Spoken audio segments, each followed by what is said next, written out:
Oke, selamat pagi semua. Kali ini kita belajar SBD yang ke-12. Itu tentang yang namanya DBMS, atau nanti sering kita sebut dia sebagai Database Management System. Langsung saja, apa itu DBMS gitu ya. Jadi DBMS itu nanti adalah program komputer, atau kita sering sebut dia sebagai software komputer, yang digunakan untuk memasukkan data, mengubah data, menghapus data, memanipulasi dan memperoleh data atau informasi dengan praktis dan efisien. Artinya, kita bisa memperoleh data atau informasi dengan cepat karena ada namanya sistem DBMS. Itulah maksud daripada DBMS. Kita akan melihat apa menjadi keunggulan daripada DBMS. Yang pertama kita lihat dari segi kepraktisan. Artinya dengan ada namanya DBMS, maka kita bisa mendapat informasi karena DBMS ini menggunakan media penyimpanan yang berukuran kecil tetapi padat informasi. Yang kedua dari segi kecepatan. Kalau kita lihat, mesin dapat mengambil atau mengubah data jauh lebih cepat daripada manusia. Yang ketiga, mengurangi kejenuhan. Artinya, orang cenderung menjadi bosan kalau melakukan pekerjaan yang berulang. Oke, kalau kita mengerjakan yang berulang, ya tentu kita cepat bosan. Jadi, kalau mesin tidak mengenal yang namanya kata bosan. Yang keempat, kekinian. Artinya, informasi yang tersedia pada DBMS itu sifatnya adalah akurat atau terbaru. Jadi, data yang dihasilkan dari DBMS itu adalah informasinya bisa dipercaya, mutakhir dan akurat setiap saat. Itu kira-kira yang menjadi keunggulan daripada DBMS. Selanjutnya kita akan melihat apa kira-kira keuntungan kalau data kita diproses dengan menggunakan yang namanya DBMS. Yang pertama ada namanya kemubaziran data terkurangi. Artinya data yang sama bisa dikurangi karena ada namanya DBMS. Yang kedua adalah integritas data. Artinya ada hubungan antar data. Integritas data artinya tingkat kepercayaan data itu ya bisa lebih tinggi. Independensi data itu artinya adalah ada hubungan data. Yang keempat, konsistensi data. Yang kelima, berbagi data, artinya kita bisa berbagi data dari DBMS. Yang keenam ada namanya sekuritas data atau keamanan data. Yang ketujuh, penggunaan data lebih mudah karena ada namanya pemrosesan data dengan menggunakan yang namanya basis data. Kita lanjut. Komponen utama dari DBMS ada 4 gitu ya. Yang pertama namanya perangkat keras. Yang kedua ada data. Yang ketiga ada namanya perangkat lunak. Yang keempat ada namanya pengguna. Oke, kita akan bahas satu persatu. Yang pertama perangkat keras. Perangkat keras yang kita maksud di sini adalah tentunya komputer beserta komponen-komponen di dalamnya seperti prosesor, memori dan hard disk. Jadi prosesor, memori dan hard disk, kalau prosesor fungsinya untuk memproses data, sedangkan memori dan hard disk itu adalah untuk menyimpan yang namanya data. Yang kedua data. Data di dalam basis data memiliki 2 sifat. Yang pertama terpadu, yang kedua berbagi. Terpadu artinya ada hubungan atau ada kaitan antar data. Tujuannya itu adalah untuk mengurangi atau meminimaliskan terjadinya adalah kemubaziran data atau data yang sama. Yang kedua berbagi data.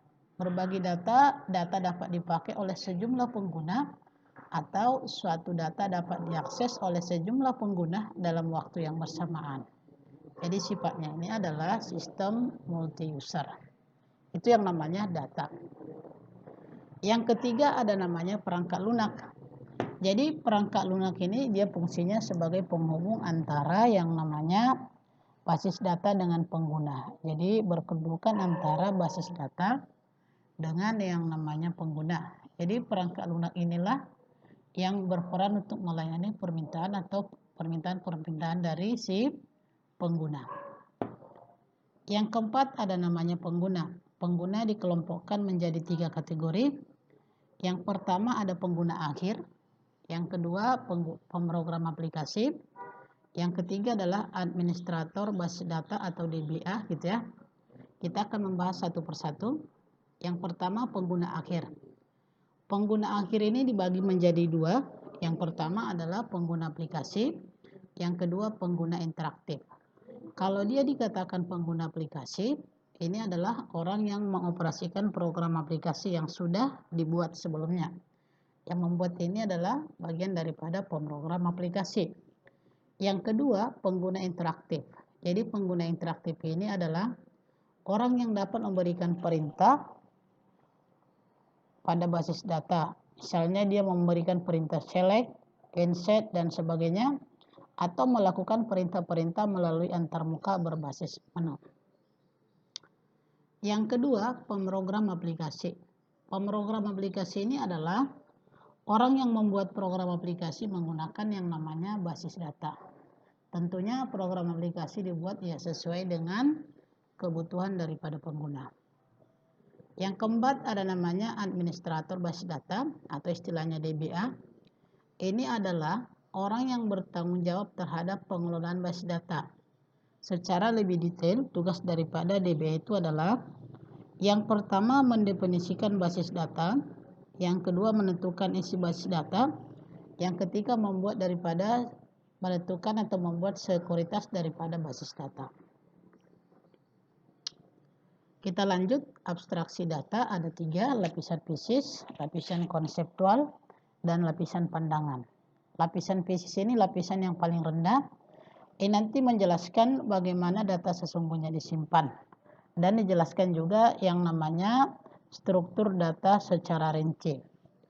Yang kedua lapisan konseptual. Ini dia lapisan lebih tinggi daripada lapisan fisis. Biasanya ini adalah menjelaskan data apa saja yang disimpan pada basis data.